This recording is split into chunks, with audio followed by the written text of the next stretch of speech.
A reliable informant of Philippine Drug Enforcement Agency suitably identified that Alan Lin or Alan Jeffrey Lin also uses several other identities, namely Jeffrey or Jeff Lin, Ayong, Wexiong Lin or Lin Wexion, Alan Lim, and Wen Li Chen.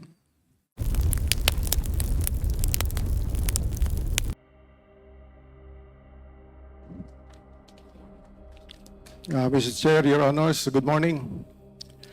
This presentation is a compilation of information from the hearings of the Committee on Dangerous Drugs, chaired by Congressman Robert H. Barbers, Committee on Public Order and Safety, chaired by Congressman Dan Fernandez, Committee on Human Rights, chaired by Congressman Bienvenido Abante Jr., and Committee on Public Accounts, chaired by Congressman Joseph Stephen Caraps Paduano, as well as information from Senate hearings regarding dangerous drugs and Philippine offshore gaming operators or Pogos, including data from our agency and various resources. Our investigations began when 560 kilos of shabu worth 3.6 billion pesos were seized in a joint operation of the National Bureau of Investigations, Bureau of Customs, the National Intelligence Coordinating Agency, and the Philippine Drug Enforcement Agency in Mexico, Pampanga, in September 24, 2023. After a controlled delivery operation, the boxes of drugs containing shabu were seized in a warehouse owned by Willie Ong, which was constructed on land previously owned by the Tumang family in Pampanga. Willie Ong, also known as Kai Kui Meng, is one of the 5 identified incorporators of Empire 999 Realty Incorporated. Another incorporator of Empire 999 is IDT Yang. IDT Yang is an incorporator of 2 other companies, Golden Sun 999 Realty and Development Corporation and Yatay Industrial Park Incorporated for their land acquisition. Aside from IDT Yang, another incorporator of Golden Sun 999 Realty and Development Corporation is Rose Nono Lin. Rose Nono Lin is also an incorporator of Parmalee Pharmaceutical, which rose to notoriety when it bagged 13 contracts from the government worth a total of 11 billion.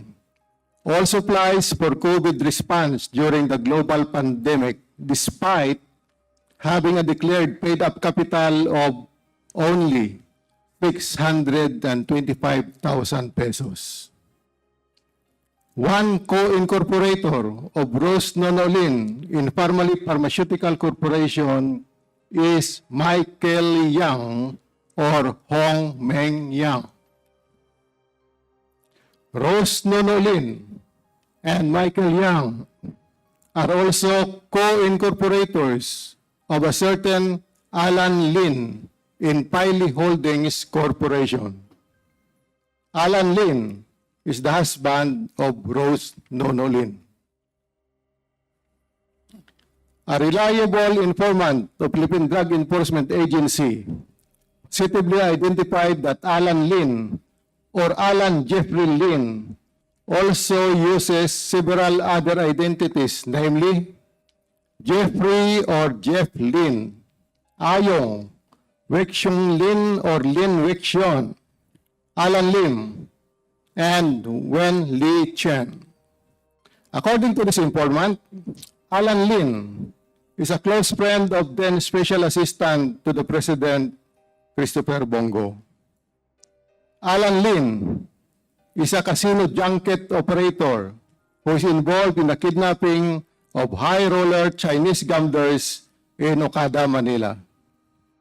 Alan Lin, or Wixion Lin, was involved in a case involving illegal drugs in Cavite, but this case was dismissed in 2015. Further, Alan Lin allegedly holds Vietnamese, Burmese, and Cambodian passports. Alan Lim and Michael Yang were linked by former PNP Colonel Eduardo Asierto in a drug matrix of the Johnson Chua Drug Trafficking Organization, which Asierto revealed in 2017. Johnson Chua is allegedly responsible for operating a drug warehouse in Cagayan de Oro City, the Shabu clandestine laboratory raided by PDEA in Dumoy, Davao City in 2004, and another Shabu laboratory in Bunawan, Davao City.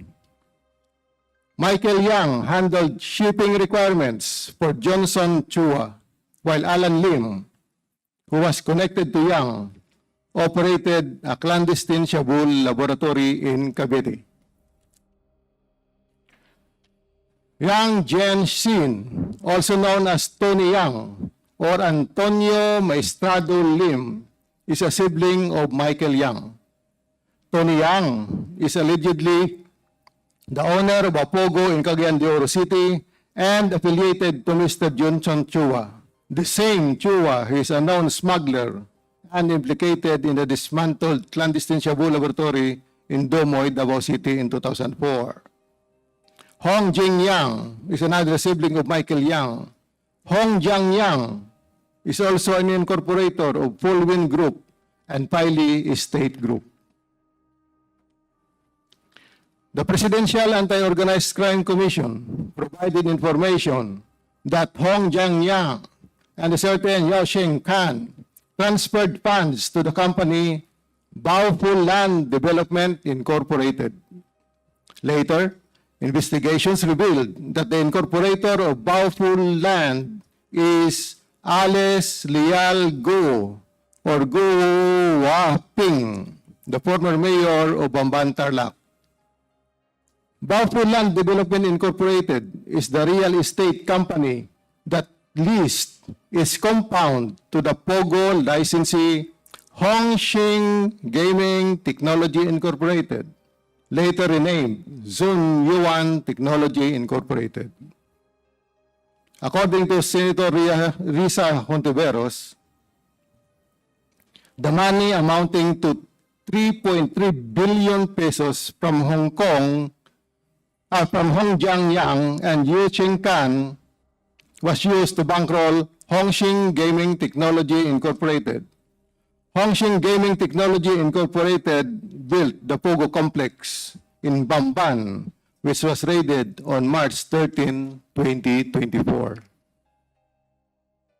The Anti-Money Laundering Council released the results of its investigation last July 2024 and identified several companies linked via financial instruments and transactions to Ms. Alice Go. One company identified by the AMLAC caught the attention of Philippine Drug Enforcement Agency. RMCE, Metal Products Trading Company, which received fund transfers from Alice Go through QJJ Farm and her personal bank accounts.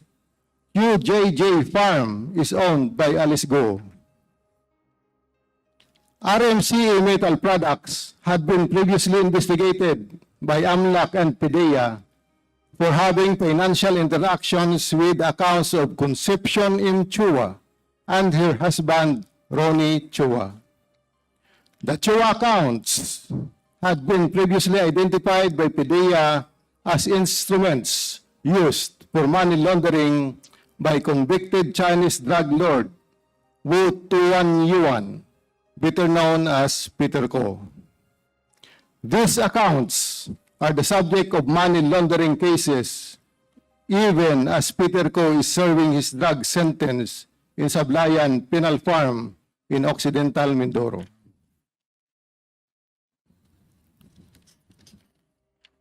That ends my presentation, sirs.